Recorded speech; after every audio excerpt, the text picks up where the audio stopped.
The Geylang Serai Market was reopened after an $18.2 million overhaul, which took some 40 months. Senior Minister Goh Chok Tong graced the event and gave his thoughts on the new market. I'm very impressed by the new market. First, he has been able to retain the traditional Malay facade, and very importantly, it's more spacious. The stores themselves are bigger and wider than earlier stores.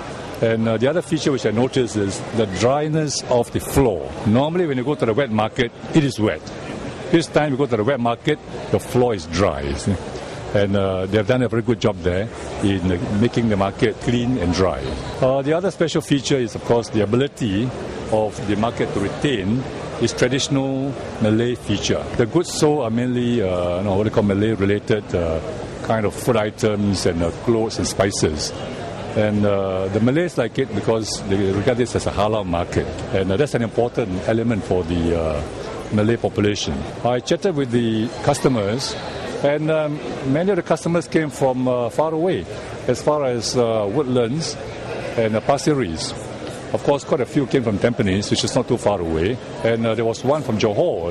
Of course, she has a sister over here, so she came all the way to visit the sister. So I like this feature of the market, where there's a wide range of halal and Malay food and other items. Because in Singapore, when you go to most markets, in fact I would say all other markets, we don't find such a wide range of halal food. So here, in one place, you have a very big range.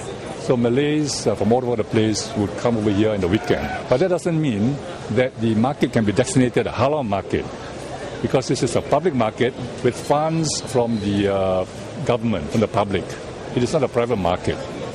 And it's a common space for all Singaporeans. So as a public common space, you cannot be designated as a halal market, because then other communities will demand a Buddhist market, a Christian market. That's not possible.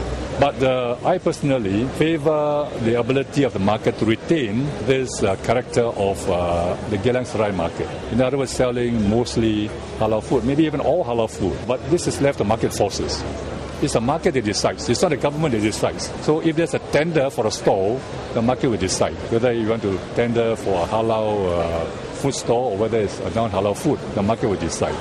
But I do believe that this is predominantly market which sells food items to Muslims, that anybody who tenders here will tender in accordance to the with their market force.